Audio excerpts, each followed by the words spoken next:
what about the ideology of Gen Zs, Gen Ys, and even some millennials? Do they value liberty as a concept with the same zeal as their parents and grandparents?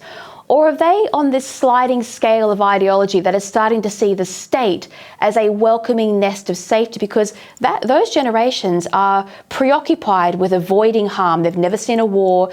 They haven't had to deal with childhood deaths like the older generations. They haven't seen a true Great Depression. They don't really understand the fragility of the world, and so they see minor inconveniences as a danger to their safety, and as such they seem to be retracting from the world and going into the embrace of the big state. Is this part of the problem of why they don't value liberty? Certainly, you're absolutely right. And a great part of what's been happening is that people are being trained by governments to become dependent on governments, which of course is the very worst thing that people can be. And we see this, for example, in the area of work. Work has become optional in Australia. We now have a large number of places where we need workers, and we have about the same number of people, particularly young, healthy people, who have decided to exercise the option which government has given them of not working. So we have a situation where the government is training people to become dependent on government, which means that more money must be allocated to all sorts of new schemes. The latest being we have the NDIS, which is not really for the disabled, it's for those who purport to be disabled in a great respect.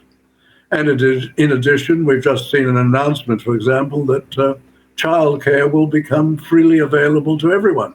It is, at the present time, highly subsidized for the very wealthy, and not only for those who need it, but it is part of a system to ensure that women do not exercise the option, if they wish, of becoming more full-time child carers and going into professions. So we have a number of factors operating, which are essentially of very far left-wing in origin, and these are having their impact.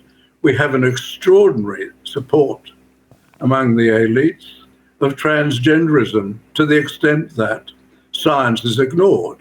It is assumed that things can happen. You can change your gender.